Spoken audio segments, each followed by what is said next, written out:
y amigos de la ciudad. Les ruego, por favor, apaguen el sonido de los teléfonos con el fin de no interrumpir las interesantes palabras de estos dos ilustres linenses que hoy nos acompañan. Antes de nada, el Ateneo quiere agradecer a la Unión Deportiva su acogida en su sede. También mostramos nuestro agradecimiento al Grupo BAO, nuestro patrocinador. Sin su apreciable ayuda, el Ateneo no afrontaría los retos de este año. También les recuerdo que en la mesa de entrada hay una mesa para la atención al socio, para todos aquellos que quieran actualizar sus cuentas, sus cuotas y retirar el último número de nuestra revista Excel. Sin más, les presento a los ponentes. Don José de Meroso Santos, socio fundador de este Ateneo, es doctor en Historia, obteniendo la calificación de sobresaliente cum laude con su tesis doctoral. Ha publicado decenas de artículos, entrevistas, así como varios libros. También es licenciado en Geografía e Historia. Nuestro otro linense ilustre es don Agustín Villar Iglesias, licenciado en Geografía por la Universidad de Sevilla. Ha realizado estudios de Ingeniería Geodésica y Cartografía en la Universidad de Jaén. También es especialista en Cartografía Catastral por la Universidad Autónoma de Madrid y ha sido profesor ponente en numerosos seminarios y cursos sobre la materia. Es funcionario del Cuerpo Superior Facultativo de la Junta de Andalucía en la especialidad de Geografía desde el año 1993.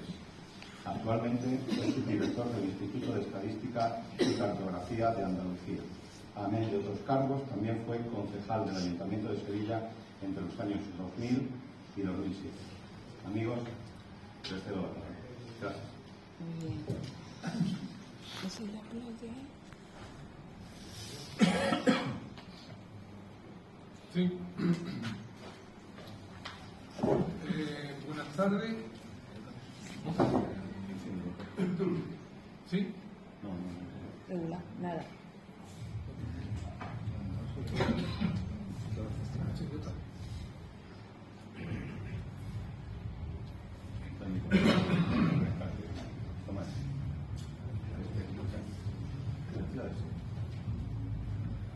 Sí. Sí.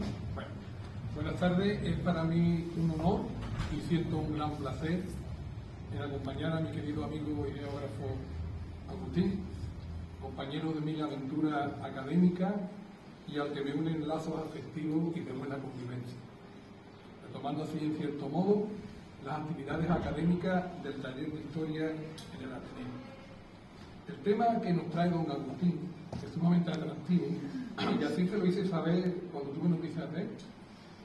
Un tema sorprendente y novedoso y al que intentaré meterle contento. ¿Sí? Sin duda, la conferencia de Potsdam en el verano de 1945, cuando la Segunda Guerra Mundial prácticamente acababa, marcó un antes y un después en las relaciones político-económicas en Europa. En esta conferencia participaron los máximos dirigentes de las tres potencias aliadas. Así, por Estados Unidos estuvo Truman, por la Unión Soviética Joseph Stalin y por Reino Unido primero Churchill y luego Attlee. Entre lo acordado en esa conferencia aparecía que Alemania quedase dividida. También, a partir de ese momento, una serie de países del este de Europa quedaban bajo la tutela política rusa, apareciendo dos bloques bien definidos y dando paso poco después a lo que es conocido como Guerra Fría. Además, en Potsdam, el régimen del general Franco recibió algo que suele ser silenciado, la aquiescencia de Winston Churchill, en contra de la opinión de Stalin, que propuso todo lo contrario, acabar con todo lo referente al militar golpista español. Para Churchill, Franco pasaba a ser un paladín contra el comunismo, un activo para evitar la propagación ideológica comunista, preservando así los importantes intereses británicos que no europeos en España. Sin embargo, Stalin consideraba un peligro dejar vivo un régimen de corte fascista como era el español en ese momento. En Potsdam también se empezó a hablar del armamento nuclear y se inicia una carrera por la supremacía mundial entre Estados Unidos y la URSS, que si bien en teoría y aparentemente estaban en paz, la realidad era muy distinta, con unas relaciones tensionadas que fueron aumentando de forma progresiva.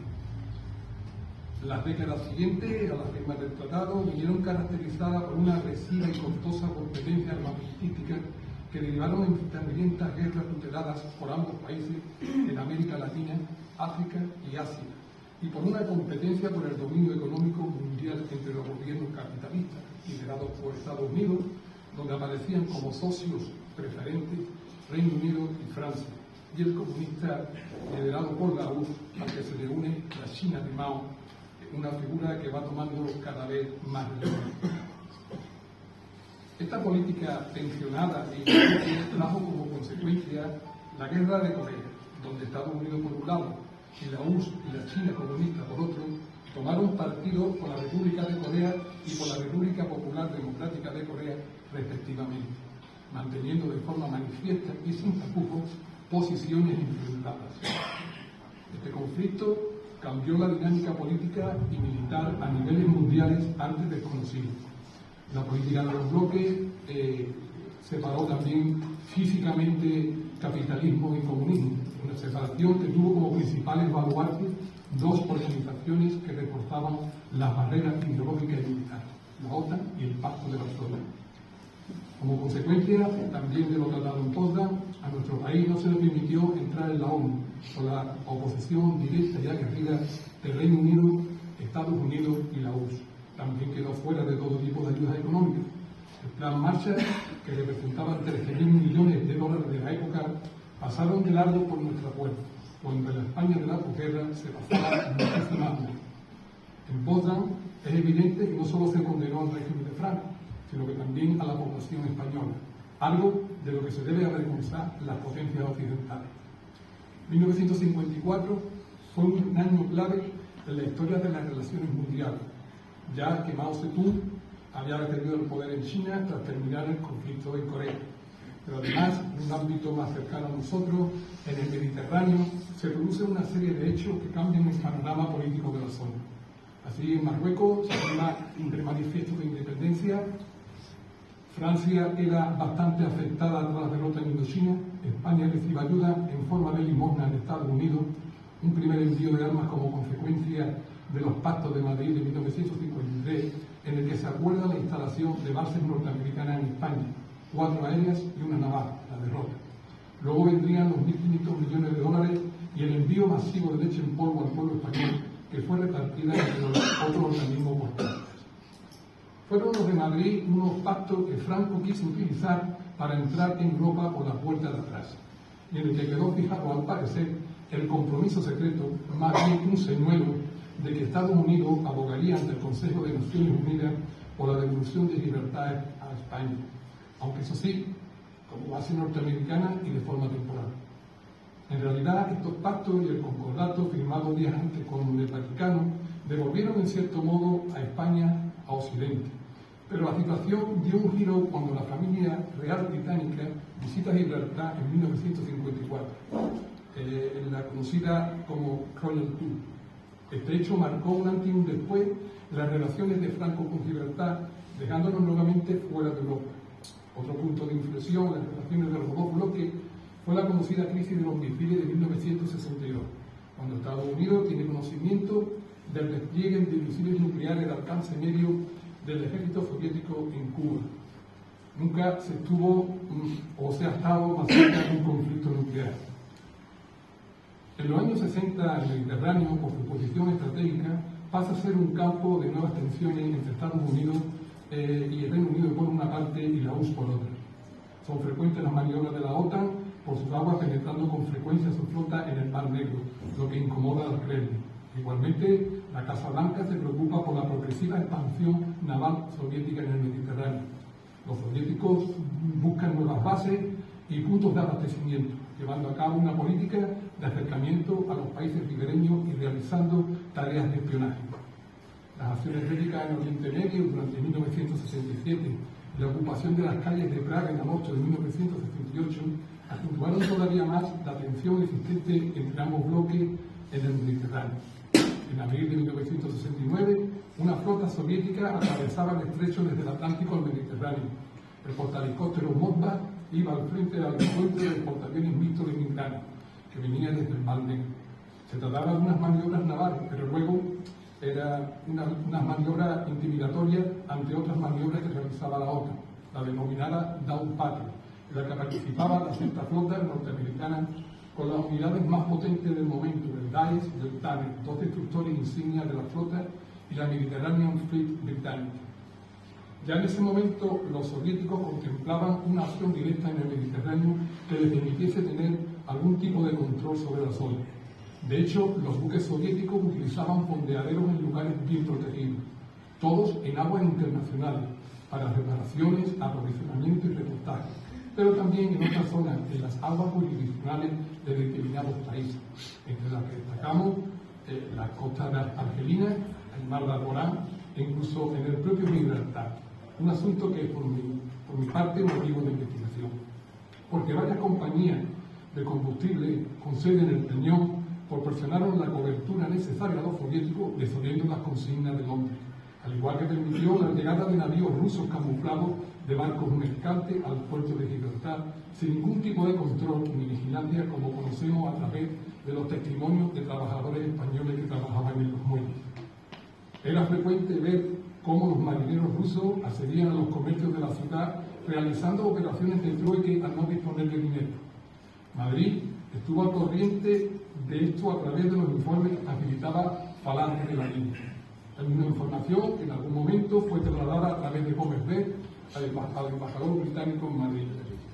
Desde luego, es evidente que a finales de los 60, el vicealmirante Smirnov, al mando de la flota soviética que operaba en el Mediterráneo, buscaba nuevas bases y puertos para hacer escala. Es conocido cómo se acerca a Argelia tras su independencia, donde Charles de Gaulle había renunciado a mantener una base naval. Los barcos de guerra rusos y los pesqueros que realizaban tareas de espionaje acechaban en todo momento a estadounidenses y británicos. Los submarinos rusos operaban desde hacía años en el estrecho, vigilando sobre todo las entradas y salidas de los portaaviones de Gibraltar. También desde Ceuta se emitían con frecuentes comunicados oficiales en los que se advertía de la presencia de destructores rusos en las inmediaciones del estrecho. Pero a finales de los años 60, las relaciones bilaterales entre España y la URSS habían cambiado. La ideología y la política pasaron a un segundo plano, priorizando la colaboración en el ámbito económico. Se firman varios acuerdos marítimos que permitieron a la URSS desplegar su flota pesquera en las Islas Canarias y de forma encubierta el abastecimiento de su flota naval. En 1972 fue firmado el Tratado Comercial y finalmente en 1977 se restablecieron las relaciones diplomáticas. Así, es a principios de los años 70 donde se debe conceptualizar la realización de los mapas de los que nuestro conferenciante nos va a hablar esta tarde. El interés soviético por conocer con detalle la región mediterránea iba en aumento, en concreto por el área del estrecho.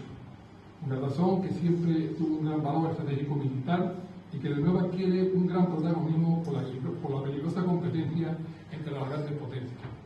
Bien, no quiero restarle más tiempo a la conferencia de mi querido amigo Agustín y le cedo la palabra, no sin antes agradecerle por tenderle la mano a nuestro taller de historia y depositar su confianza en este Ateneo que con tanta expectación te está esperando.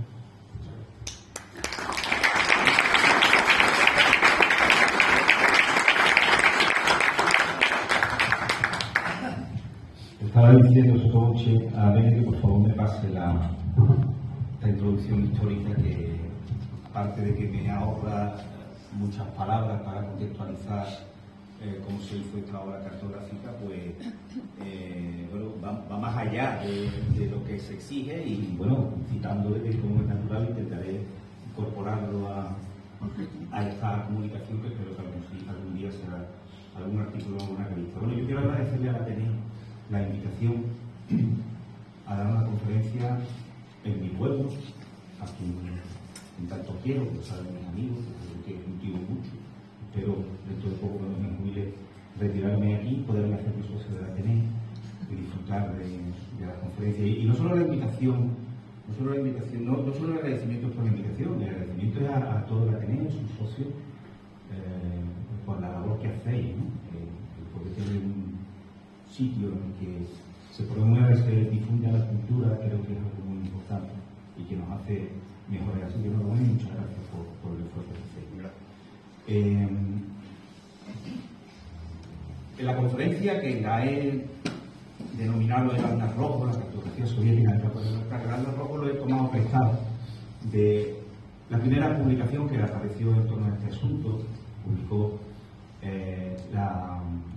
la editorial de la Universidad de Chicago, de los investigadores de Alexander Kent y David Watt, que han sido los que descubrieron a los curiosos de los interesados de este asunto, y el libro se llama precisamente The Red Atlas, ¿no? Que me parece muy sugerente. Cuando estuve hablando con Miriam, que fue la que me invitó a la conferencia, y con Pepe Villalba, pensando en alguna alternativa, aunque podría sonar un poco sensacionalista, pero creo que responde muy bien a la idea inicial que hay en esta conferencia, y es que efectivamente, como decíamos en la introducción que hemos visto en las redes sociales sobre esta conferencia, responde a una obra cartográfica de unas proporciones inimaginables. Los que trabajamos en agencias cartográficas oficiales y sabemos el trabajo que cuesta levantar con carácter sistemático al mayor nivel de detalle posible cualquier producto cartográfico, cuando te encuentras ante la obra de los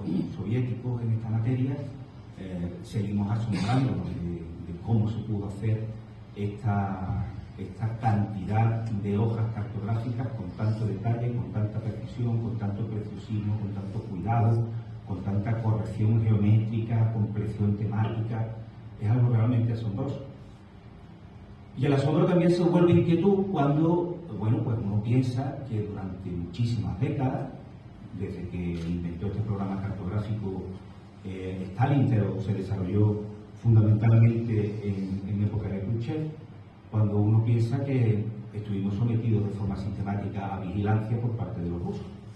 Depende del país donde se descubriera esta circunstancia, como veremos más adelante, las reacciones fueron de una u otra manera. Pero en todo caso, a mí, pues, que personalmente lo admiro como cartógrafo, pero me preocupa como ciudadano el haber estado sometido a esta vigilancia durante tanto tiempo. Siempre me gusta decir que podemos considerar a este el primer Google Maps de la historia, un Google Maps analógico. Las nuevas generaciones se piensan que la cartografía la inventó Google, y hay muchos que te preguntan a los que nos dedicamos a la cartografía, cómo es posible que haga ese oficio si ya están todos los mapas en Google. Y hay que decir, pues, que antes de que existiera Google, pues había necesidades de información geográfica para cualquier estado que esté escrito por todos los territorios. Tener buenas estadísticas, tener buena cartografía es fundamental para tomar decisiones, y ese es el sentido que existen las agencias cartográficas nacionales. Pero claro, no cabe cabeza humana que desde un estado-nación, desde una agencia cartográfica nacional, a mí no se me hubiera ocurrido, me hubieran echado mi trabajo por ponerles a mi jefe a hacer una cartografía de detalle de todo el mundo, porque la queremos, ¿no? Basta con que haga de un territorio y la qué cosa que hizo con eso, ¿no? Los rusos decidieron cartografiar el mundo. La misma filosofía que Google aplicó cuando inventó el buscador de Google, cuyo objetivo final era tener almacenada la red completa en unos ordenadores, ese es el objetivo final. O ha inventado Google Maps, que consiste en tener a muchos niveles de zoom toda la cartografía del universo. Quiere decir que Google lo que hace es integrar información. A determinados niveles de zoom está la ortofotografía, lo que Google llama satélite, la ortofotografía de Andalucía que hace el Instituto de Cartografía de Andalucía. Entonces lo ponen chiquitito, tienes que fijar abajo en el copyright cuando llega. Pero a fin de cuentas lo que hace es integrar información de muchas agencias cartográficas, de muchas bases de datos espaciales y demás, y sobre todo, hombre, hay que reconocerle a Google que lo que ha hecho fundamentalmente ha sido democratizar el uso del acceso a la información geográfica. Antes, cuando yo empecé en esta profesión a mediados de los años 90, esto era una cosa de especialista, un mapa era una cosa complicada de entender y era difícil acceder a ello, pero hay que reconocer que Google Maps ha conseguido eso, fundamentalmente democratizarlo. Todo lo contrario del Google Maps analógico que hicieron los soviéticos. Siempre estuvo rodeado y siempre ha estado rodeado de un área, de una aureola de secretismo, pues propio de lo que fue el régimen soviético en todos sus aspectos, y que resulta llamativo que estuviera tantísimo tiempo en secreto y que no se supiera nada de ello hasta que no se descompuso el Estado soviético a finales de los años 80. Centrando un poco ya el tiro en donde estamos, es evidente el interés que ha habido secularmente por cartografiar el estrecho.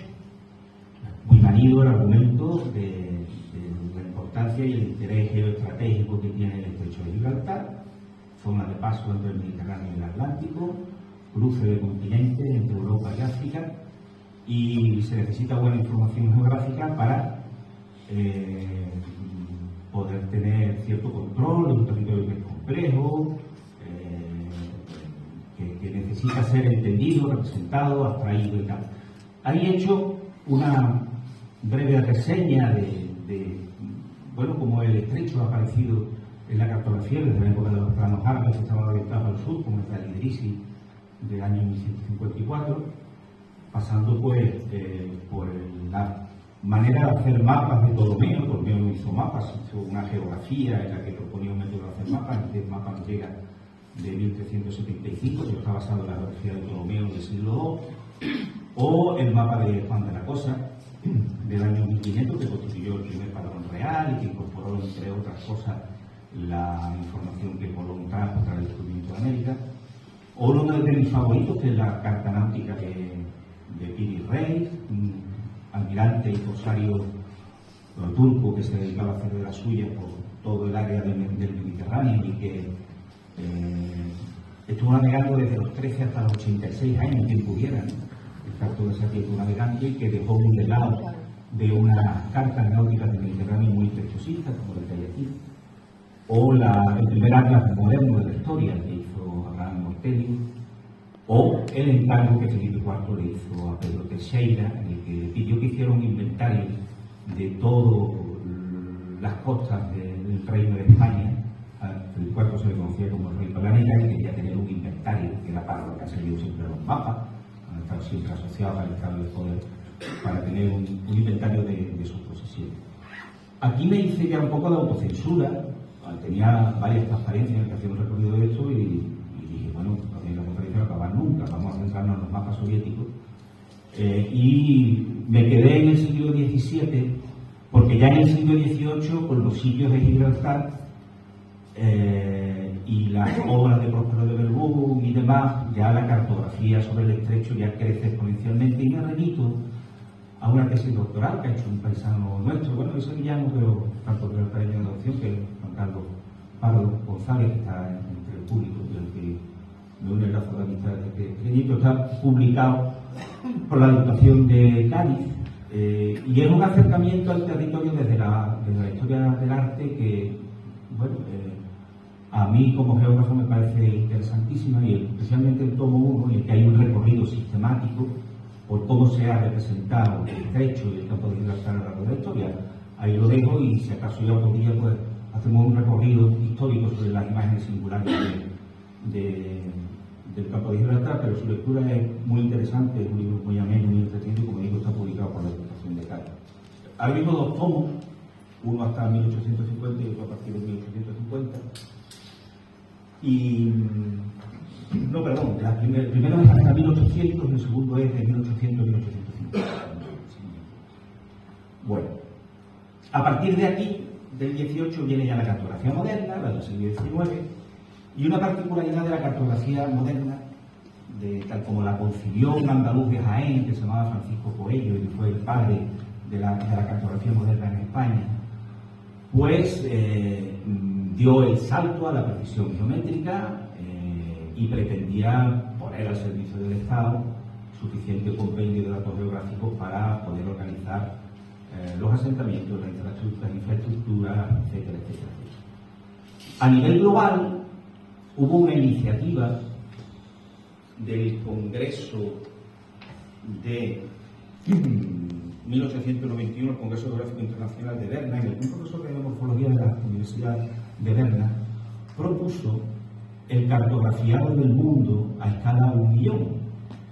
Tardó 20 años en que esa propuesta de Albert Penn se materializara, pero efectivamente en el Congreso de 1913 del Congreso Geográfico Internacional se le dotó de estructura y de organización a la idea de cartografía del mundo, y sobre todo se obtuvo el compromiso de muchos países de que había que repartirse el trabajo. A primeros del siglo XX, estados con capacidad de levantar cartografía eran muy pocos, y lo que se trataba era de levantar no solo aquellos países que tenían capacidad, sino también todos los países del tercer mundo, que no había aparato suficiente para estos levantamientos.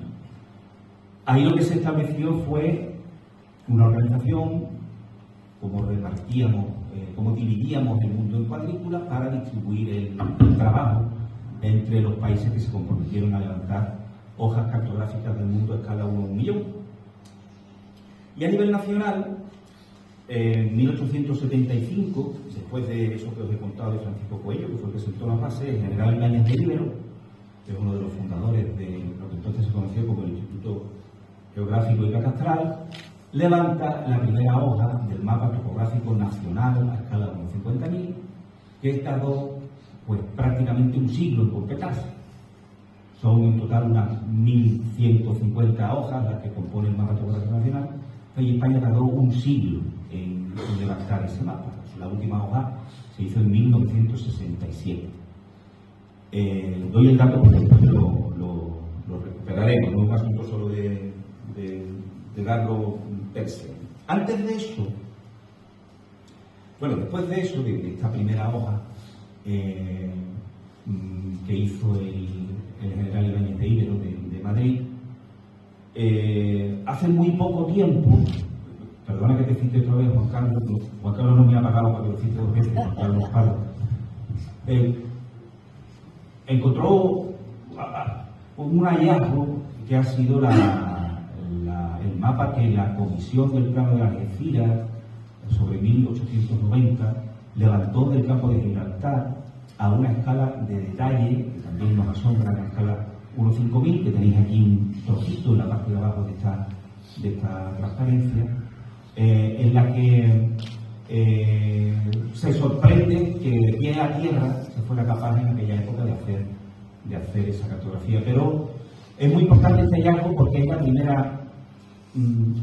Esa obra responde a una operación de inteligencia militar que hizo esa comisión dirigida por el coronel Magallanes en esa fecha, y corresponde o yo lo veo como un hito importantísimo que desconocíamos hasta hace poco, hasta que lo ha descubierto este investigador, y que recomiendo también su lectura porque de muchas de las cosas que se hacen en el mapa se entienden después otras actuaciones en materia cartográfica que hicieron sobre todo los militares.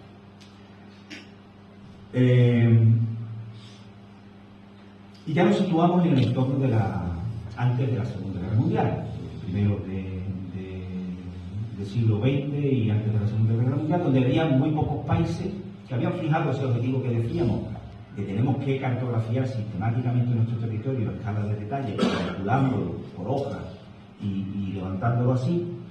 Y había muy pocos, como digo, que tuvieran una cobertura completa. Todo el mundo tenía la idea, pero pocos tenían esa cobertura completa. Se avanzaba de forma muy lenta. Pero, bueno, con la situación tan hostil que se estaba viviendo después de la Segunda Guerra Mundial y antes de la Segunda Guerra Mundial, empieza cierta carrera entre las grandes potencias de aquel momento por levantar cartografía, pero no solo de sus propios territorios, sino también de territorios extranjeros. El primer caso que encontramos es la del mapa alemán, el que hizo el Estado Mayor de Alemania, que levantó entre 1941 y 1945 el mapa topográfico de España entero, cuando hemos dicho antes que el general Ibáñez de Íbero empezó en 1831 y nos acabó la obra hasta el 67.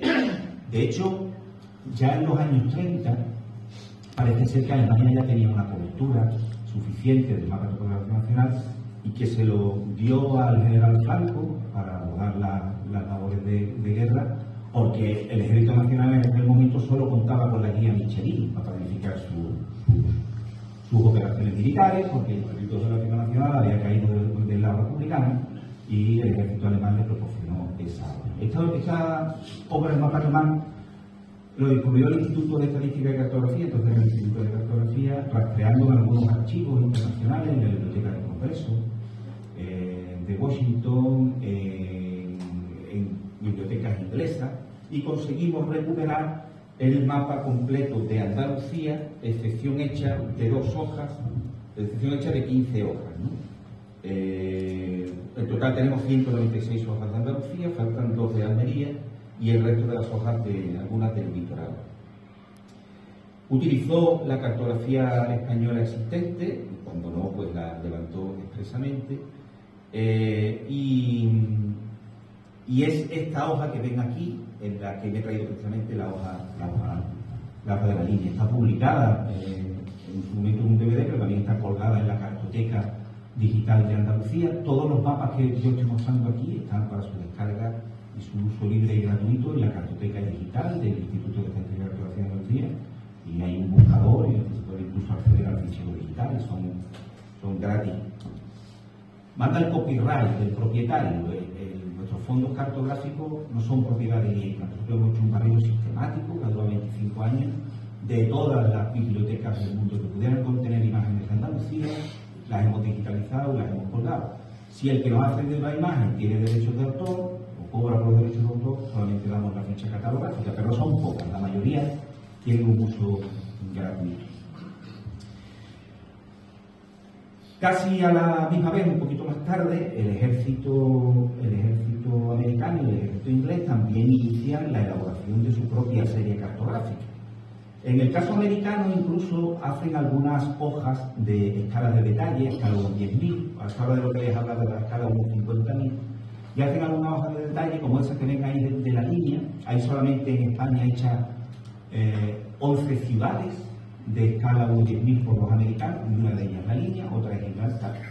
Que se hayan localizado, estas las hemos localizado en una biblioteca de la Universidad de Austin, la Biblioteca Perry Castañeda, que también dispone de estos fondos de manera gratuita.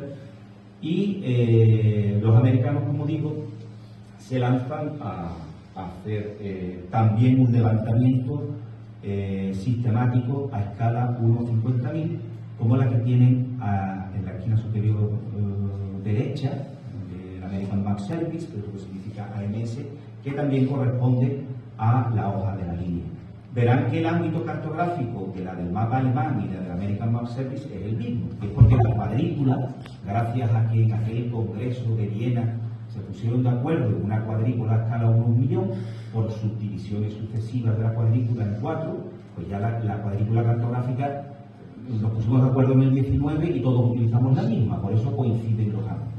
Son agencias cartográficas diferentes, pero los ámbitos cartografiados coinciden.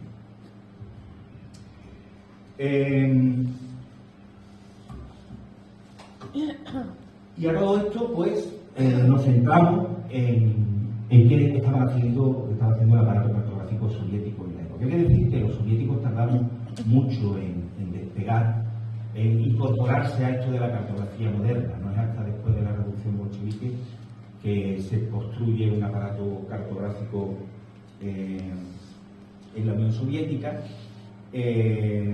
Y lo que hicieron los bolcheviques fue colocar todas las actividades cartográficas que había en las distintas repúblicas bajo el mando de la jefatura topográfica y militar y la jefatura de geodesia y cartografía, el BUC. En teoría, el BUC era el organismo civil, se supone que era el que coordinaba, pero no era verdad. Aquí los que mandaban eran el EBTU, que eran los militares y eran fundamentalmente los que imponían los criterios y los que además impusieron los criterios de secretismo y de que no se conocieran este tipo de actividades. Como saben ustedes, en 1939 se firma el tratado Molotov-Ribbentrop, el tratado entre Alemania y la Unión Soviética, que le permite a la Unión Soviética ocupar, entre otras cosas, la República Báltica. Y curiosamente, y esto está documentado por un cartógrafo que trabajó en el BUC, que se llama Alexei Postnikov, está citada en la bibliografía a este autor. Curiosamente, empieza una cooperación también entre Stalin y la la Unión Soviética en materia cartográfica, secreta, por supuesto. Porque claro, el discurso de Stalin era uno, el desprecio al Estado alemán, pero en el fondo tenía una profunda admiración por la manera de trabajar que tenían los alemanes en temas cartográficos, que hay que reconocer que eran unos auténticos fieras haciendo esto. Me remito a la prueba de que en 5 años levantaron el mapa topográfico nacional de España, cuando nosotros no habíamos sido capaces más que de hacer 3 o 4 docenas de obras. Y en el 41 se produce la Operación Barbarossa, en la que Alemania invade la Unión Soviética, y ocurre que cae en manos de los alemanes el archivo cartográfico que los soviéticos tenían en la localidad de Minsk, que es la capital de Bielorrusia. Los alemanes se llevan no solo lo que estaba impreso, sino se llevan todas las minutas cartográficas, los datos de terreno, las planchas que se habían utilizado para la imprenta, lo trasladan todo a Berlín. El bloqueo de Stalin pues, fue considerable, natural, porque se acababan de quedar con una información valiosísima para las operaciones de guerra. Ese archivo cartográfico, cuando cae Berlín, hay una historia curiosísima de cómo, mientras los rusos estaban ocupando Berlín, había un comando formado por 17 personas al mando de un ingeniero civil, que era mayor del ejército americano, que su misión era localizar el archivo cartográfico alemán. Mientras los rusos estaban ocupados de ocupar Berlín, pues estos señores vieron como el archivo en un pueblo recóndito de Alemania que incluía el archivo soviético, y antes de que Rusia se hiciera con el control de Alemania, quitaron el archivo en medio y se lo llevaron a la parte de Alemania controlada por los americanos. Y hay una historia muy bonita, documentada por un señor que se llama Greg Miller, que es un periodista que escribe habitualmente en el National Geographic, que documenta esta operación del Hugh Dean, que es como se llamaba a estos 15 que se ocuparon de localizar el archivo y llevárselo a Alemania. Todo esto lo cuento porque esto, si me permite la expresión, paranoió todavía mucho más al régimen de Stalin respecto del tema de los datos cartográficos. Ya el mundo entero ya sabía dónde estaban los principales objetivos militares de la Unión Soviética y, bueno, si ya de por sí el régimen de Stalin estaba basado en la persecución de cualquier tipo de disidencia, pues también se perseguía la disidencia en el ámbito cartográfico y se escuchan, pues yo qué sé, he leído cosas como que, por ejemplo, no se habían cubierto objetivos un año de cartografía en no sé qué parte de los Urales y el jefe de la agencia cartográfica decía que eran los enemigos del pueblo, eran los responsables de que aquello no estuviera cartografiado. Pues todo esto pues se engrandeció todo más. Había purgas dentro del aparato cartográfico soviético y toda esta paranoia pues se acrecentó todavía mucho.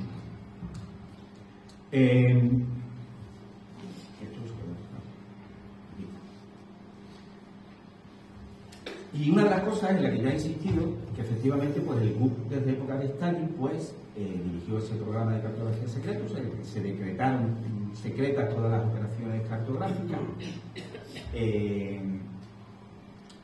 y se estima, en la época de Stalin había necesidades de cartografiar el territorio soviético y se centraron mucho en tener una cobertura completa del territorio, primero a escala 1/200.000. No se podía hacer escala 50.000 porque la envergadura del territorio ruso muchas veces se nos escapa a nuestra escala espacial, ¿no? Es gigantesco, primero a 100.000, después a 100.000 y después a 50.000. Y ya en época de Khrushchev es cuando se inicia ese programa de cartografía del mundo. La obsesión con proteger el dato geográfico llegó a tal extremo que la cartografía de uso civil estaba trucada y deformada. Un científico ruso recibió un premio del Estado soviético porque inventó como una especie de algoritmo de la época que distorsionaba los mapas para que los que tenían que hacer uso civil de la cartografía pues no estuvieran en el sitio adecuado.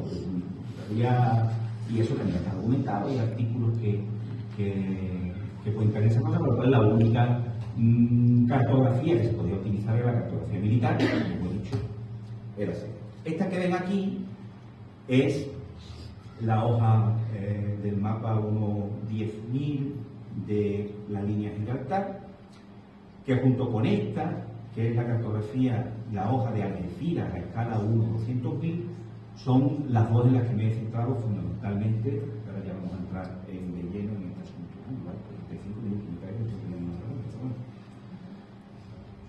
¿Cómo organizaron el proyecto? Pues, como les decía en la imagen de abajo, bueno, mejor lo cuento de otra manera. Había una serie que se llamaba la SK42 Topos, que contenía 7 escalas, y cada escala respondía a un propósito. Es muy importante entenderlo en el sentido de que uno cuando comprarse un coche, uno dice, no llega a la tienda y dice que un coche, el concesionario dice, ¿para qué usted? Yo tengo un vehículo industrial, yo tengo un coche familiar, para familia numerosa, que es utilitario, pequeño y tal. Pero luego muchas veces los usuarios cuando piden mapas dicen, ¿por qué me da un mapa? Pero hay que querer el mapa, para hacer senderismo, para ir en bicicleta, para recorrer el territorio del coche. Y de antemano, la gran brillantez del proyecto es que preveyeron, como ven ahí, todos los propósitos posibles, de la escala 1 a 1 millón, en la que de la escala 1 millón y escala 1.500.000 existen mapas, pero no lo tenemos en el Instituto de Estadística y Geografía. Me tenía que gastar $19 por mapa. Y bueno, ya para Navidad eso que era lo que pero sí que el mapa a esa escala en un distribuidor norteamericano que se llama SView Geospatial y se puede descargar. Pero sí me he traído de la escala 1 a 1 millón este mapa del Mediterráneo, que corresponde con Córcega. De escala 1 a 500.000 me he traído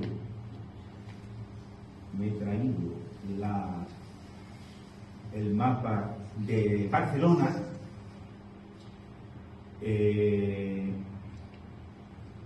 del mapa 200.000 me he traído, como habéis visto, la hoja de Algeciras, ¿vale? Del mapa 1.100.000 también la hoja de Algeciras, en la que se ve la línea.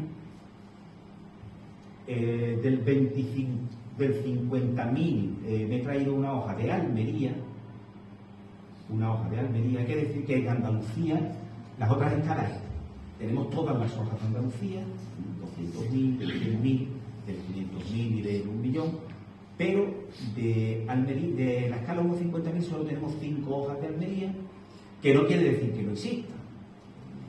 Puede que existan, ya después veremos en detalle de cómo llega el conocimiento aquí, pero no hay buen momento para ir a la Unión Soviética o a Rusia a buscar las hojas de esta escala, lo dejaremos para mejor momento. Las dos primeras escalas servían eran escalas de evaluación, de reconocimiento general de terreno, de conocimiento de las grandes infraestructuras del territorio. La escala, para que se hagan una idea, porque la Real Cubierta, en la escala de 1 millón caben 2 veces Andalucía en una hoja cartográfica. En la escala 1.500.000 cabe la mitad de Andalucía, ¿no? Teniendo en cuenta que Andalucía tiene 78.000 kilómetros cuadrados, pero esa referencia para que se hagan una idea de lo que cabe en cada hoja cartográfica, ¿no? La escala 1.200.000 pues cabe pues, un poquito más de una provincia, una provincia grande como Granada. En la escala 1.100.000 cabe la provincia de Cádiz, una hoja cartográfica. En la escala 1.10.000 cabe un municipio, una línea. Y el 25.000, que de esta no tenemos ninguna hoja, sí les traigo la que hicieron de Londres, una imagen un poco regular, la que hicieron de Londres, que se utilizaba también, como digo, para escalas urbanas. Como les decía antes, esta imagen que ven abajo del mapa mundi, que después tiene un zoom en la zona de América, todos esos cuadraditos que ven ahí es la cuadrícula de la escala 1 a 1 millón, la que se acordó en el Congreso Internacional de Viena en 1891, y las distintas escalas se van obteniendo por subdivisiones en 4 hojas de esa cuadrícula original. Es decir, la escala 1 a 500.000 se obtiene porque divides un cuadradito de la escala 1 millón en 4 partes. La escala 1 a 200.000 se obtiene porque divide ese que ha subdividido antes un cuadradito en otras 4 partes y así sucesivamente. De tal manera, teniendo en cuenta que el 70% del planeta es agua y que solamente se cartografía lo que cae en territorio, pues estaríamos hablando aproximadamente de 2.427.480 hojas cartográficas que se propusieron los rusos levantar. Si quitamos el 95.000, que probablemente solo se emplearía para algunas ciudades y para el territorio de la Unión Soviética, pues estaríamos hablando en torno al 1.000.000 de hojas cartográficas, más o menos, que ya está bien, levantar 1.000.000 de hojas, teniendo en cuenta que nosotros en España, como mucho lo que levantamos es el mapa topográfico nacional, que son 1.200 hojas, pues creo que es importante la hazaña.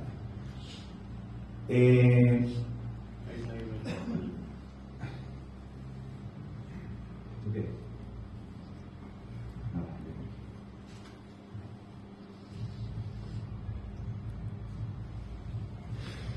En el caso del resto de las series, que no son la escala de 10.000, voy a entrar en la de la hoja de Gibraltar, la cuadrícula no es rectangular, porque está delimitada por los meridianos, que los meridianos convergen hacia los polos, entonces aunque no se percibe en el papel, pero no es exactamente un rectángulo, tiene un borde que es curvo, y las líneas de latitud sí son rectas, pero las de longitude no son.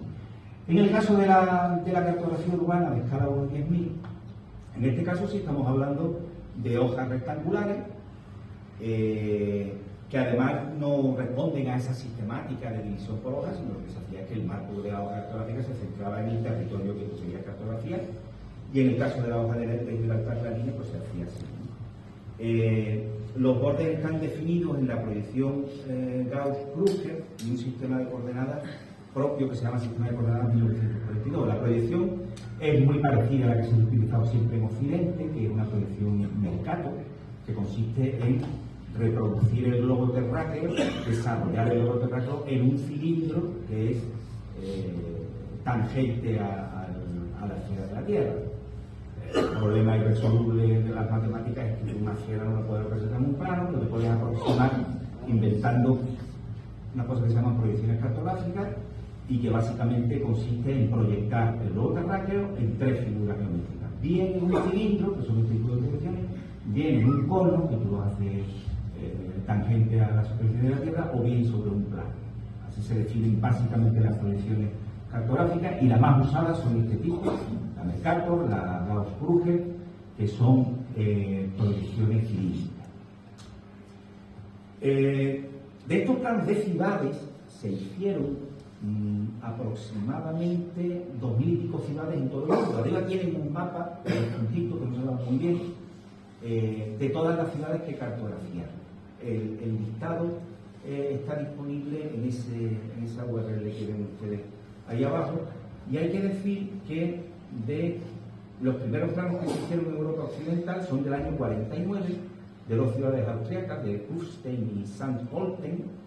En los 50 se levantan las ciudades del Reino Unido, Francia y Alemania, y en el 58 se levantan los primeros mapas de los Estados Unidos: Detroit, Powers, Waterloo, el estado de Nueva York, etc.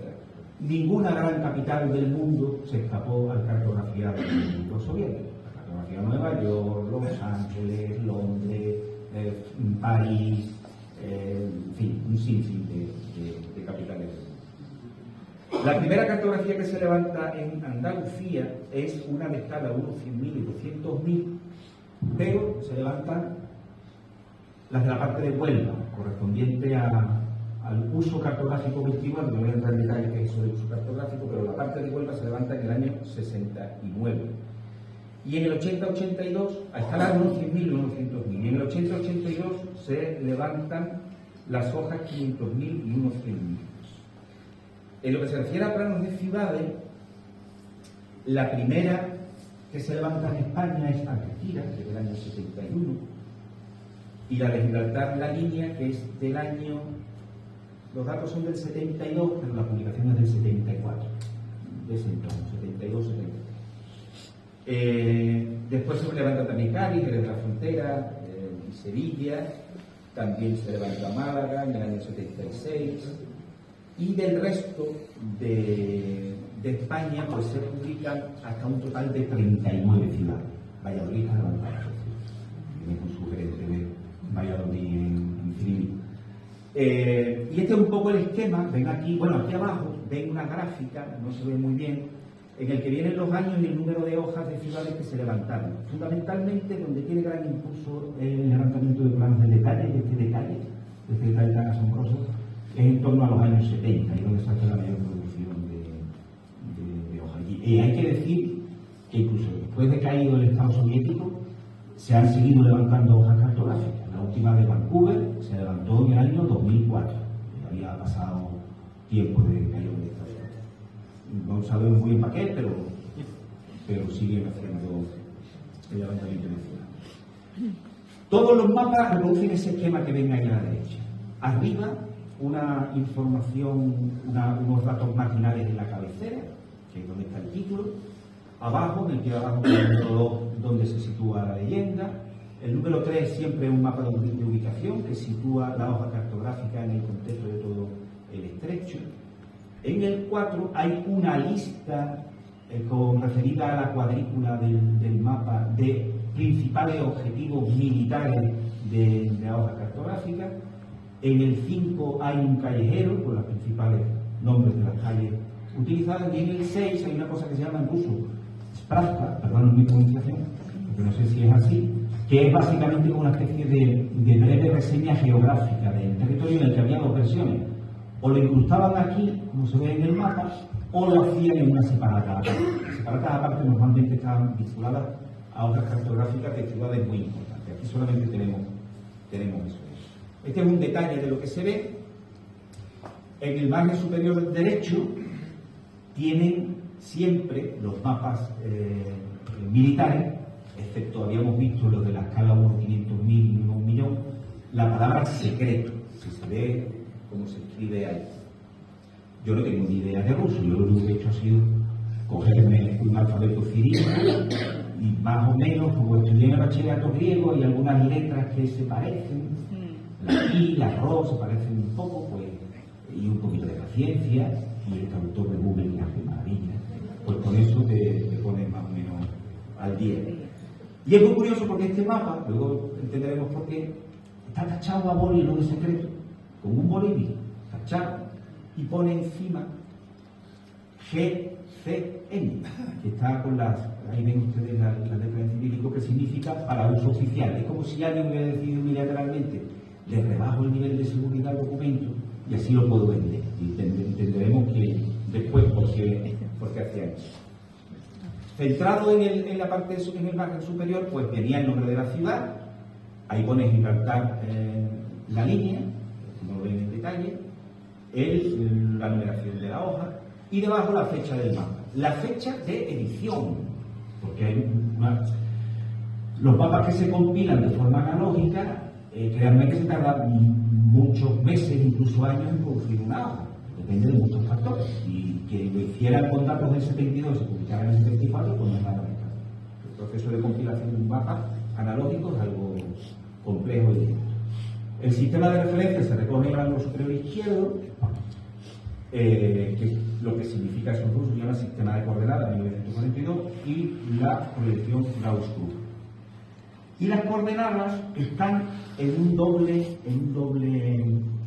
margen graduado. Vienen tanto en geográficas, en la parte interior, como en coordenadas proyectadas con longitudes referidas a meridianas.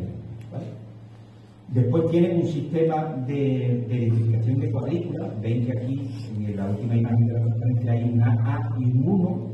Pues digamos que en las filas están las letras del alfabeto cirílico y en las columnas están los números, de tal manera que aquí te sirve para identificar una cuadrícula. Para referirte a ella, tú tienes que decir, pues, está en la cuadrícula A1, tal objeto de objeto.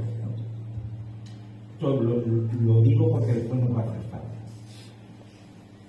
Después la escala aparece centrada en el margen inferior de la segunda parte, donde está la leyenda, junto a la leyenda. Está expresada de forma numérica y también de forma literal, y está también expresada de forma gráfica con las separaciones en hectómetros y en decímetros. El intervalo de las curvas de nivel es de 5 metros y además tiene mucha precisión y mucho nivel de puntos acotados, lo que luego veremos en un ejemplo de Gibraltar y marcas topográficas pueden identificarse o pueden utilizarse como prueba de que había gente en el terreno. Y en el ángulo inferior derecho aparece eso que ven ustedes escrito. La N al contrario significa que es un plano urbano, el 104 es el número de trabajo, el 8 romano 74 es el mes y el año de impresión, y la letra, que en este caso es, no es ni la pi, esa letra, significa la factoría en la que se produjo el mapa. La Unión Soviética tenía hasta 11 factorías, 11 institutos cartográficos en el territorio soviético, que son esas ciudades que ven ahí, en el que trabajaba un ejército de gente. Hay un investigador de esta materia que decía que solo en la factoría de Kiev trabajaban 20.000 personas. 20.000 personas, como son las cosas en mundo, de una magnitud absolutamente descomunal. Bueno, y propio también de una sociedad generalizada, ¿no?, donde los recursos se movilizaban a esos niveles. Y cada una de estas factorías pues, estaba identificada con esa letra. ¿Vale? Ahí todavía queda un par de factorías, la primera y la cuarta, que no se sabe muy bien identificar los que han investigado sobre esto. Después ponía nuestro mapa se hizo en Leningrado. Este mapa se hizo en Leningrado y además identifica quién es el que mandaba la unidad, que es el mayor V.N. Golikov.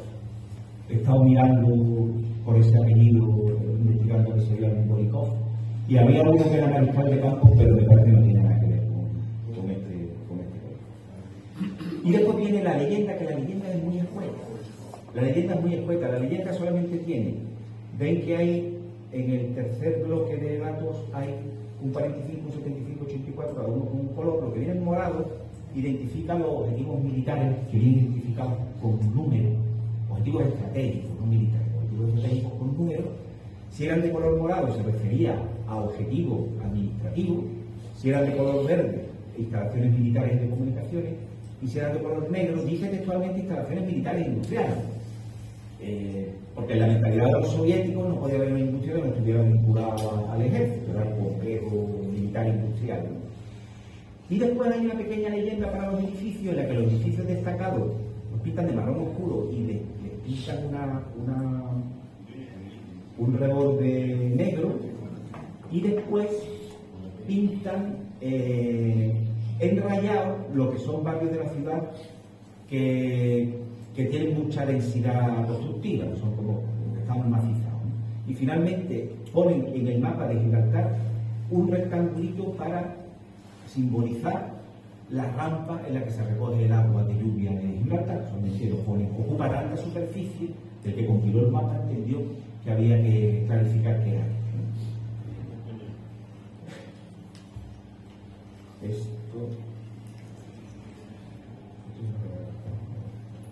Aquí está. Bueno, yo me he entretenido en primero identificar, traducir de ese bloque que veíamos en el centro, que son las calles. Todas las calles están precedidas de la palabra Ulitsa, que significa calle, y aquí he identificado dentro de la parte de Gibraltar dónde están situadas esas calles, ¿vale? La Castle, la Devils, la de Glacis Road, Europa Road, South Road, Rosia Road y Town Ranch Road. No hay ninguna de la línea. En la línea no hay ni un solo número de calle, y luego haré algunas elucubraciones sobre este respecto. Y después de la inmensa lista de objetivos militares que veíamos antes ahí, objetivos de interés militar, que hay hasta 108 objetivos militares, pues yo he hecho una categorización de lo que hay. 30 son baterías, 12 son estaciones de suministro, 15 son barracones, aldeas militares, 9 instalaciones de la policía o de la aduana o de la policía de frontera, 7 túneles, 6 cuarteles generales, 6 campos de antenas, radio y telefonía, 6 almacenes, el arsenal, 6 pistolas del arsenal, 5 fábricas y plantas, 4 edificios portuarios, 2 astilleros, 2 centrales eléctricas, un aljibe y 5 equipamientos, refiriéndome a juzgados, a los hoteles, al ayuntamiento, a cosas así, que están perfectamente identificados.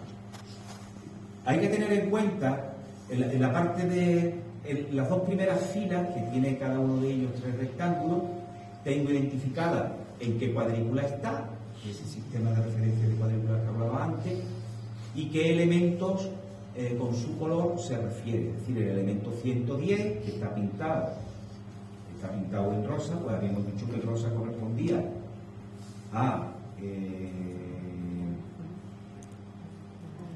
el morado, perdón, el administrativo y sus números, el verde instalaciones militares y el negro industria. Pues he puesto con un color a qué tipo de instalaciones se refiere. Tiene una densidad de elementos brutales, por ejemplo, en esta cuadrícula ya está 1, 2, 3, 4, 5, 6, 7, 8, 9, 10 elementos. Hay que mirarlos con mucha precisión para identificarlos.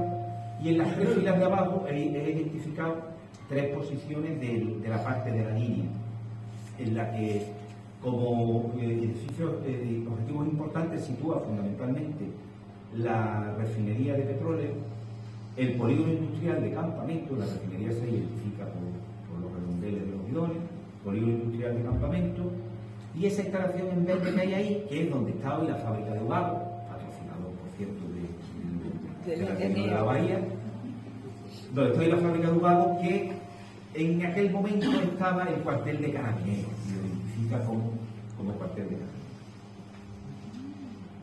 Carabineros. Y lo más interesante de todo es el SPRAFCA, esa información general que viene en ese margen derecho.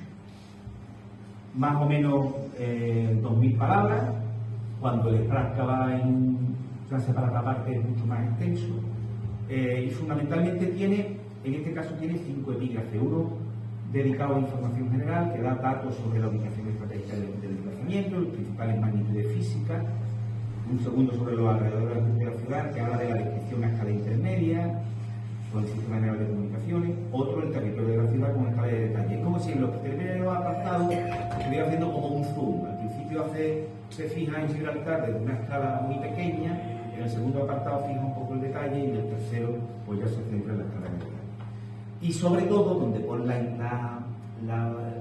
hay más chicha bajo mi punto de vista, es en la industria y en el transporte, porque ahí sí pone algunos elementos que a mí me llevan a la certeza absoluta de que teníamos agentes en el terreno, porque pone datos sobre la capacidad de tonelaje que tenía la grúa del puerto de Algeciras, da datos sobre el sistema de telecomunicaciones. Dice que Gibraltar mantiene, lo voy a leer expresamente para ser más preciso, porque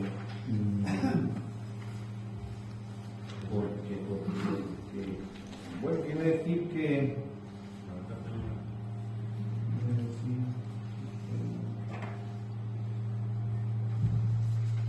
dice: varios cables submarinos y subterráneos proporcionan comunicaciones telefónicas y telegráficas directas fiables entre Gibraltar y Gran Bretaña, varias ciudades de España y otros países de Europa Occidental, así como con el continente africano. Es verdad que en el año 74 ya se había cerrado la frontera, y una de las cosas que siempre hemos sabido es que se cortaron las comunicaciones telefónicas con Gibraltar. El cable dejó de funcionar y se cortó el teléfono. La comunicación de los habitantes de Gibraltar con el resto del mundo tenían que hacerse a través de las que estaban tendidas con Marruecos y tal.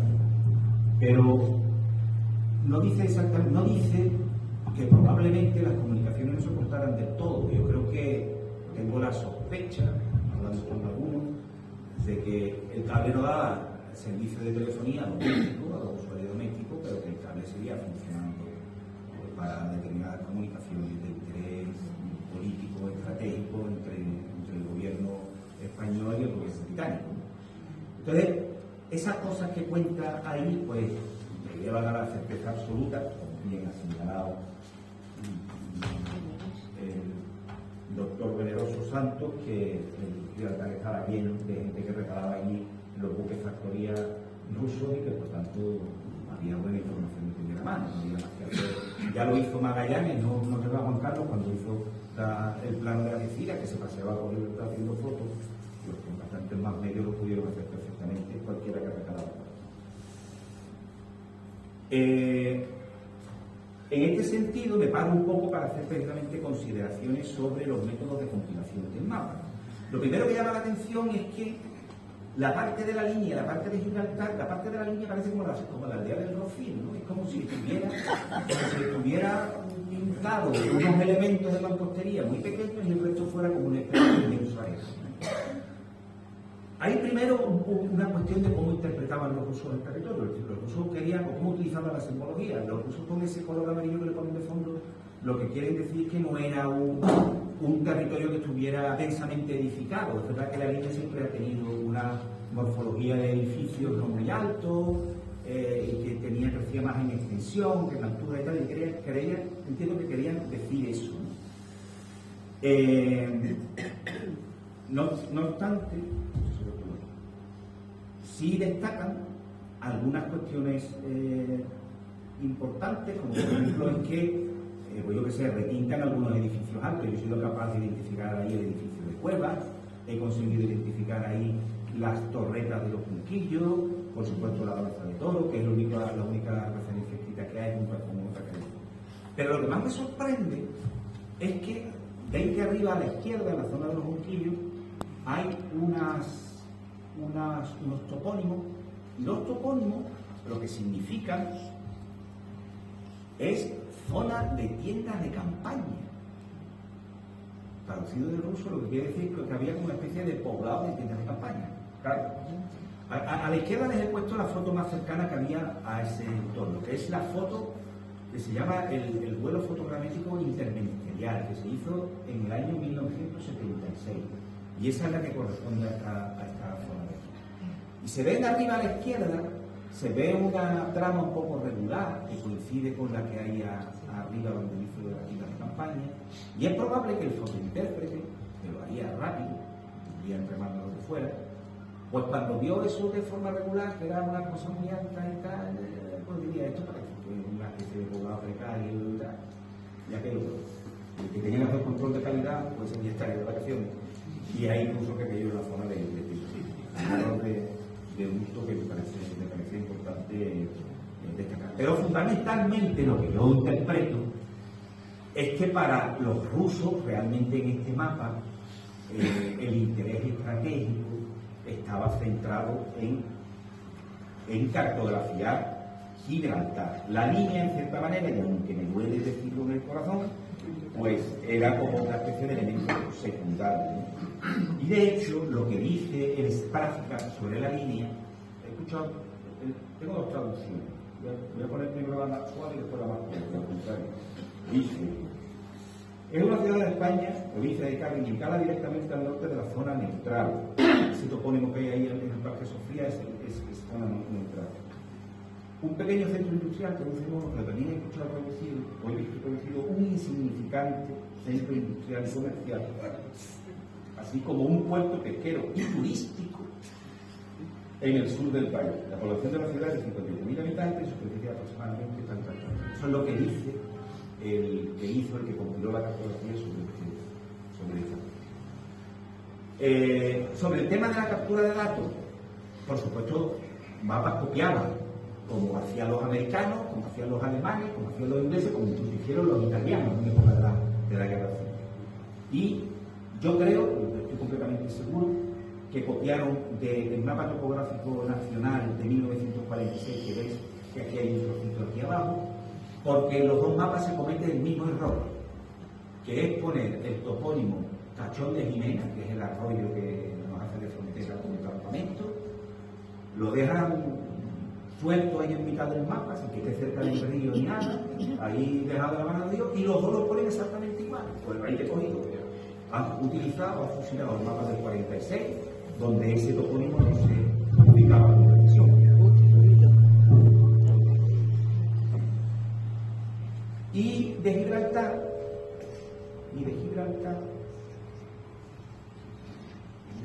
resulta, copiaron un mapa de la oficina de guerra que yo solamente he conseguido a través de una revista que se publicó en el 78, que se llama la revista After the Battle, en el que sobre ese plano del año 44 de la oficina de guerra, donde están perfectamente identificadas todas las baterías, por eso el que hizo el mapa pone esa inmensa cantidad de baterías en el mapa. Sobre ese mapa se repintó además por este coronel J.M. Cariz, además repintó ese mapa y señaló y destacó aún mucho más la batería. Yo creo que utilizan esas dos fuentes de copias cartográficas, aparte de que se sabe, porque la dinámica habitual de la agencia cartográfica, contaban con un montón un compilador soviético, pues contaba con guías de carretera, con manuales estadísticos, con infinidad de información que había a su disposición. Y después, hombre, los criterios de fotointerpretación, ya he dicho lo que pasaba en los Junquillos, pero también meten un poco la pata en ese eje que se ve, que pasa por el lado de la Plaza de Toros, que llega justo hasta el cuartel de Ballesteros, pero que el fotointérprete no tiene la consideración de que para que eso se llegue así al final de la calle Ángel tiene que saltar por encima de una manzana y amasarla. No sé cómo interpretó eso en la foto, porque es imposible que se identifique ese eje estructural de aquí porque no se podía leer eso en la foto. Tengo que decir que en esa época ya contaban los rusos los soviéticos contaban con fotografías aéreas. Se había iniciado en el año 1965 el lanzamiento de la serie de satélites Zenit, y a partir del Zenit 4, llegaron hasta el Zenit 6, todos embarcaban una cámara fotogramétrica, lanzaban varios cohetes al año, varios satélites de eso. Llevaban dentro una película con una cámara topográfica, hacía la foto y después había que recuperar la cápsula y había que revelarla. Todavía no se había inventado la foto digital, entonces pues, había que recuperar esa cápsula y se tiene constancia de que ya se tenían, los rusos tenían fotografías aéreas de todo el planeta que obtenían a través de sus satélites. Y bueno, respecto de la leyenda y simbología, en esto me apoyo también en algunas consideraciones para acreditar que efectivamente tenían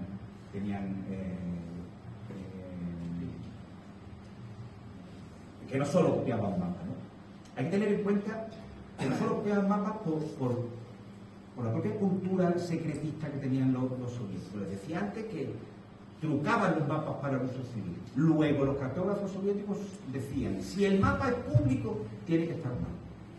Porque no les entraba en la cabeza que un mapa público, que tú fueras al Servicio Geográfico Nacional o al Servicio Geográfico a comprarlo, eso está malamente, porque nosotros lo normalmente, y no más el resto de los países tan tontos de no trucarlo como lo hacemos nosotros.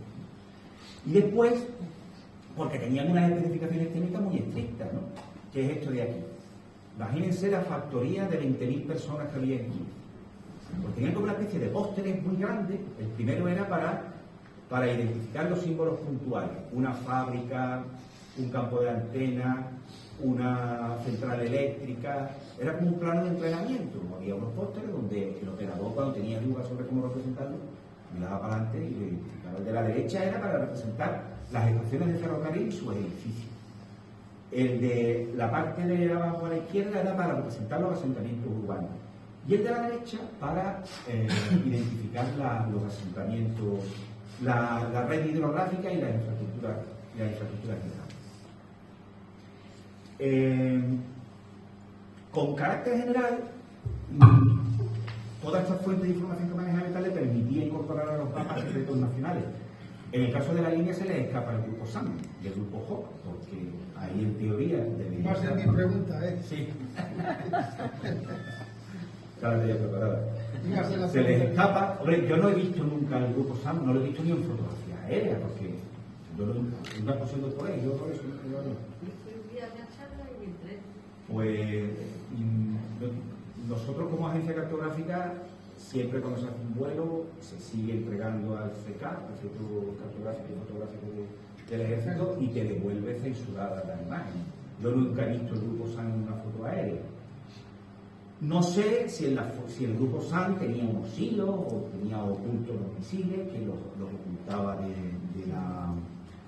la visión de un satélite espía, porque no he estado nunca, no sé cómo es, ¿no? Sí que estaban ocultos. Estaban ocultos, pues entonces normal que lo vieran. Ya está. Claro. Siguen estando bajo tierra. Con lo cual, pues, escapaban de los satélites. Pero que es difícil suponer o creer que los rusos no tuvieran una información Sí, quizá no lo ponen. ciertamente exacta Por eso que les decía antes, porque- de ese centro que es importantísimo. Pero porque. Si es lo más importante que tenemos en el sur de Andalucía. Pero es evidente que en este mapa, por lo que les he dicho antes, por la diferencia de densidad de elementos, por la diferencia de lo que realmente le interesaba al compilador del mapa era Gibraltar. La línea parece como una especie de acompañante que se les escapó. Seguiré investigando. ¿Veis cuál es? Es raro, es curioso, es muy raro ¿Cuál es la eso. razón? Muy raro eso. Que una unidad tan importante como esa se Militar. le haya escapado. No cabría que fuera aquello que aparecía arriba como un campamento de. Por eso, de cuando tiendas hablan de las tiendas, campaña, como- o- No, porque en la foto se ve muy evidente que es un barrio residencial, o que no sé qué. No sé lo que pensaría el compilador, pero no cabe la confusión. Y este grupo de misiles, que es muy importante, vino de Jerez en el año 68 y estábamos en Jerez desde el 65. Estábamos, digo, porque Era de la unidad. soy miembro fundador, o sea que lo conozco muy bien. Bueno, Y es sí, raro. importante tener en cuenta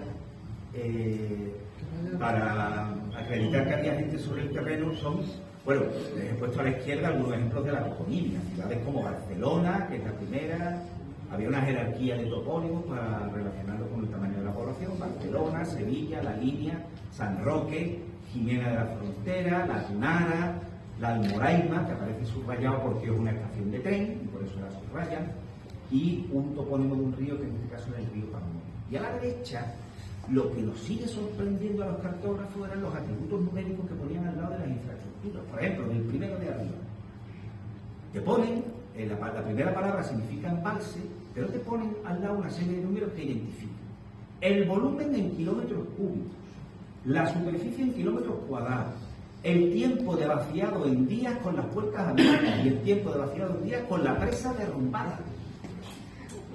Claro, esos datos o los buscaba una gente en el terreno o no había manera de identificarlos. Lo mismo para las carreteras. Aparte de ponerte la longitud en kilómetros, te ponía la anchura en metros de la carretera, que eso a una escala, a las escalas más grandes, si lo mides en el mapa te equivocas, porque suelen estar exageradas. Había alguien que había ido a la carretera, la había mirado y había dicho que tiene 5 metros, y al lado le ponía una letra que es la M esta vuelta del revés, que significa, si ponía una A era asfalto, si ponía K era piedra machacada, y si ponía esta M al revés era escoria. La escoria debe ser como de Cristo, no sé exactamente a lo que se refiere. Te ponía el túnel, la distancia en metro, altura y anchura de los túneles. El ferrocarril le da mucha importancia en los mapas porque el ferrocarril en la cultura soviética, en el desarrollo del país, jugó una importancia fundamental, se entretienen mucho en definir todos los elementos. Por ejemplo, hay una ubicación de un campo de antena en Gibraltar en el que ponen unos valores que no he descubierto todavía lo que son, eso de un teleco me dice exactamente lo que hay, ponen un 3.0 como si hiciera referencia a una potencia, ¿no?, que tuviera el campo de antena, no sé si son potencias de frecuencia o lo que fuera.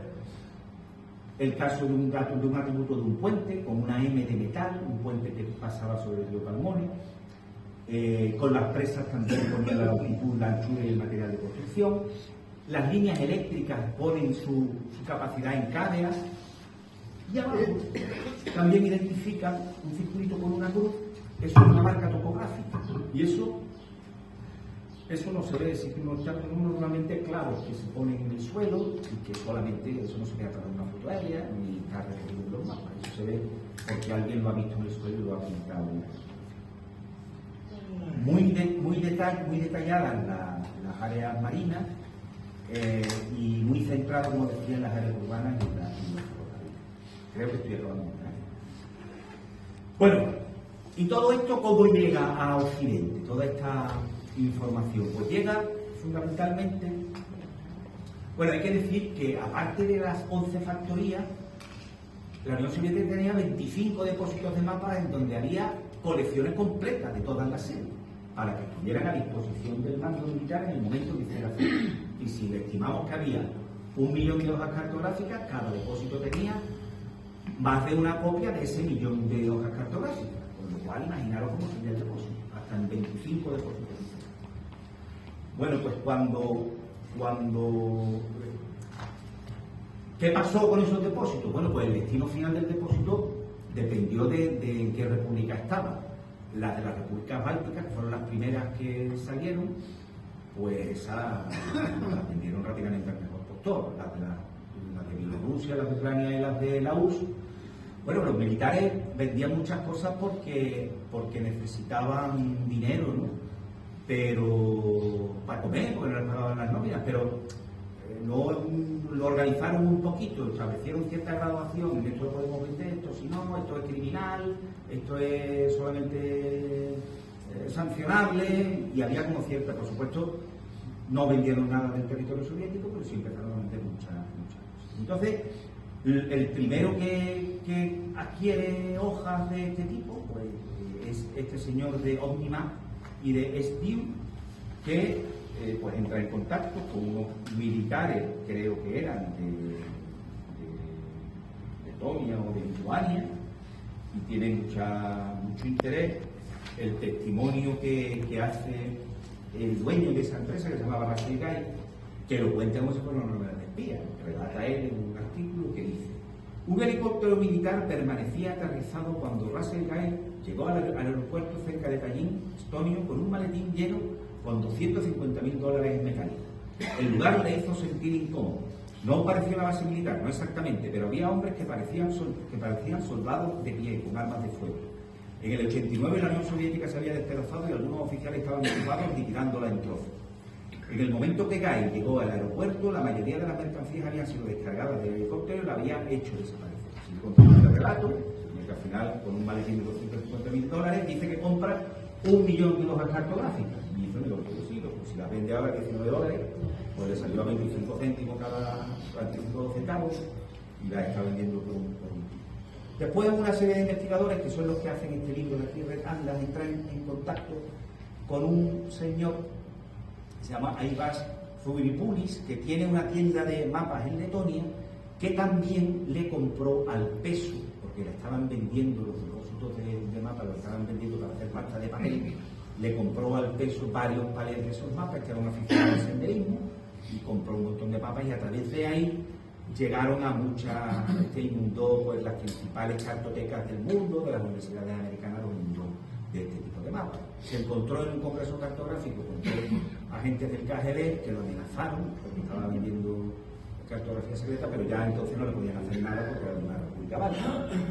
Nosotros en Andalucía tenemos conocimiento de esto en el 89 y tardamos tiempo, y nos llega a través del Instituto Cartográfico de Cataluña, que tiene una política de fondos diferente. Ellos sí, nosotros digitalizamos, pedimos permiso para digitalizar, los catalanes tienen más dinero, pues compran muchos fondos, y entonces a un marchante holandés le compraron un montón de hojas de ciudades, de un montón de ciudades de España, y nos dijeron que las habían comprado y no las cedieron.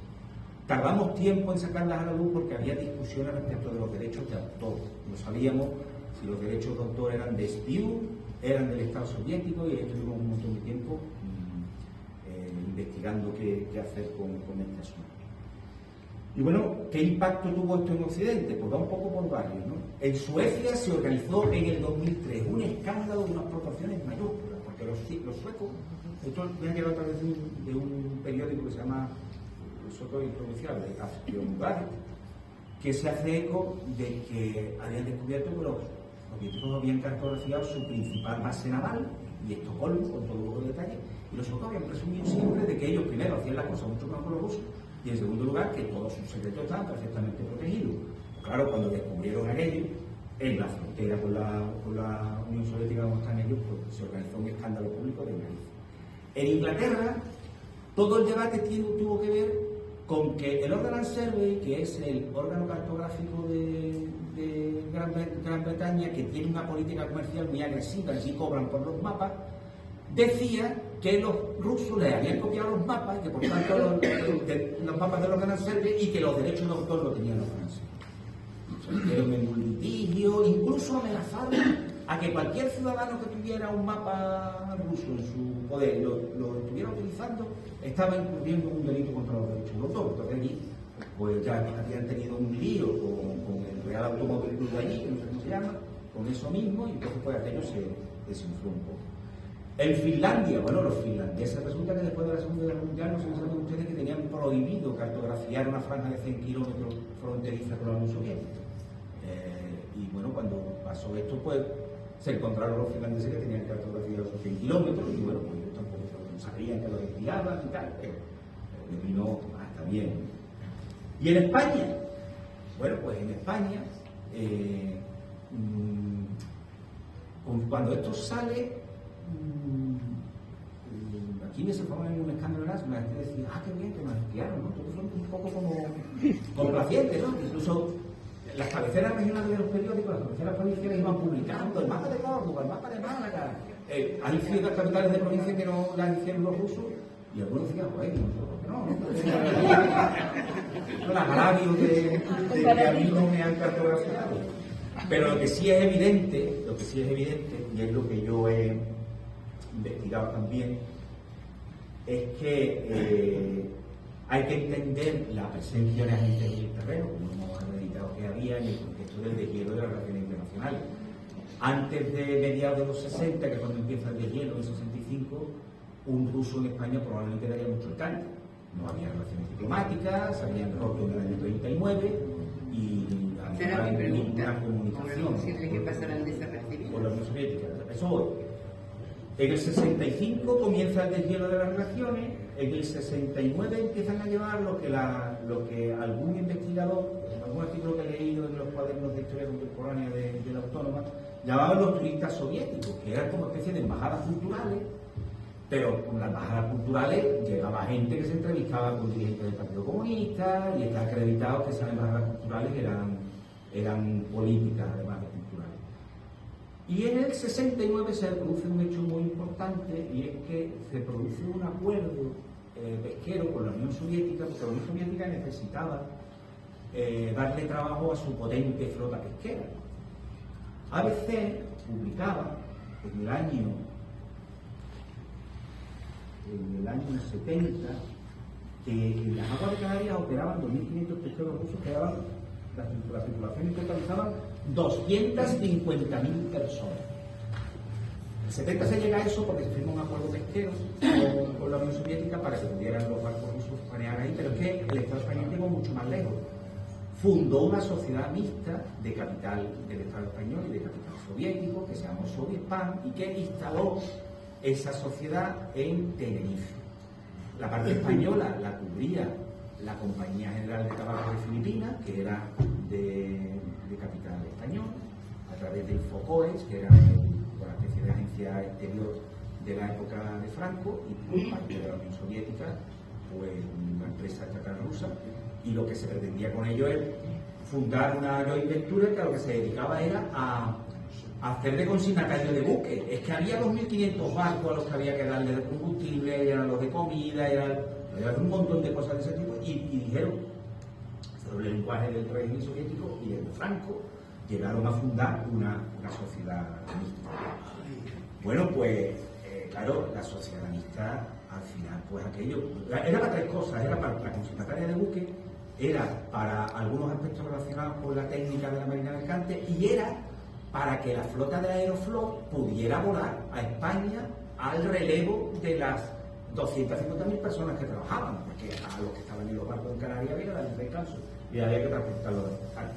Pues a través de ahí se pueden imaginar ustedes lo que entró, y solamente sabemos la punta del iceberg, que es que al gerente, al ruso que ven aquí arriba, el director de Sovispan, pues pone el titular de ABC: el director de Sovispan hizo las maletas, y debajo pues te relata que le había invitado el gobierno español a que se fuera de España porque había sido acusado de espionaje, el propio gerente de esta niña. Y hay una cosa muy curiosa, que yo creo que es ironía del periodista, porque se hace eco ABC en agosto del 75 de unos buques soviéticos en Canarias. Y dice la noticia de agosto del 75. 2 barcos científicos de la Unión Soviética se encuentran en el puerto de la Luz. Son el comandante Vladimir Komarov y el académico Sergei Koliov, ambos de curiosa estructura. Yo creo que esto puede ser un claro. En la foto, supongo que no podría decir lo que pensaba en el 75 y lo dejó en ambos de curiosa estructura. Abajo hay una foto más de detalle. Esos barcos, como la Unión Soviética tenía un montón, hemos hablado antes de los satélites Zenit, de los satélites Sputnik, tenía un montón de satélites en el espacio, que a partir de una determinada posición los perdían de vista, porque la Unión Soviética no tenía base en el terreno como tenía la NASA una base de operaciones en Madrid, ¿no? Entonces necesitaban el apoyo en tierra y esos barcos estaban diseñados para eso, operaban en el Atlántico. Y entonces, pues claro, el periodista dijo, tiene una cosa estructura, los barcos espían, ¿no? Y se utilizaban precisamente para que el satélite pudiera hacer la foto de nuestro territorio y poder hacer una compilación en condiciones. Con lo cual, conclusión sobre este tema, porque yo creo que aquí en España es verdad que tuvimos muchísimos problemas de espionaje, hay noticias en esa época de muchas expulsiones de espías rusos y tal, pero es verdad que la relación del espionaje con la cartografía quizás fuera un asunto menor. Lo más importante podría ser las cuestiones relacionadas con el espionaje industrial, el espionaje militar, etc. Conclusiones, y yo acabo, porque le he hecho una paliza bestial. El nivel de precisión de la cartografía soviética supera con creces a la de cualquier otra agencia cartográfica. Bueno, aquí he traído una imagen de Algeciras, que ya la dedicamos otra tarde a la mapa de Diego, porque no voy a acabar nunca, en el que no tiene muchos objetivos militares, tiene un Spravka, como habéis visto, muy desarrollado, pero también es interesante conocer su existencia. Hay que tener en cuenta que hasta la teledetección esta herramienta fue insustituible para los países del tercer mundo. Se tiene constancia de que hoy en día se siguen utilizando los mapas. Por ejemplo, los Estados Unidos, cuando dicen algunos estudiosos que los Estados Unidos, cuando necesita identificar con claridad dónde está el límite de un Estado, de estos del tercer mundo, que hay alguna duda, hay muchos conflictos sobre dónde están las fronteras entre Estados y tal, siempre tiran de la cartografía soviética. Es la más fiable, tienen hasta ese extremo. Y la cartografía soviética se ha utilizado en misiones de paz, se ha utilizado en la ingeniería civil para tirar redes de antenas de telefonía en países de África y de Asia y de América. Se ha utilizado para las operaciones militares en Afganistán. Cuando Estados Unidos heredó la guerra de Afganistán de la Unión Soviética, tuvo que utilizar la cartografía de los soviéticos para gestionar esa guerra, porque no tenía cartografía de ese territorio.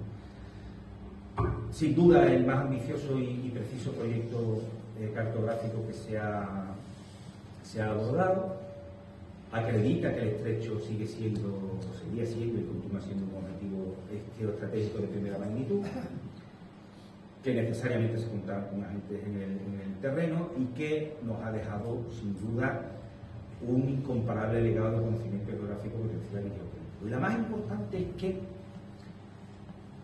entrar en una cartografía de tanto detalle no tiene sentido ninguno que se haga para un ataque militar, para una destrucción de un objetivo militar. Yo creo que los rusos lo creían cuando se fundó el Estado soviético con Stalin, lo siguió creyendo Khrushchev y lo siguieron creyendo los distintos jerarcas comunistas. Hicieron una cartografía para el hipotético caso en el que se tuvieran que quedar. Y esa es un poco la explicación de por qué se meten en este berenjenal. Yo creo que en algún momento, en su mundo idílico, pensaron que había una oportunidad para quedarse en un territorio, que tendrían que gestionarlo y por tanto tendrían que tener información necesaria para este asunto. Yo solamente les dejo al final una referencia bibliográfica sobre este asunto y muchísimas gracias por su atención. Gracias a ti.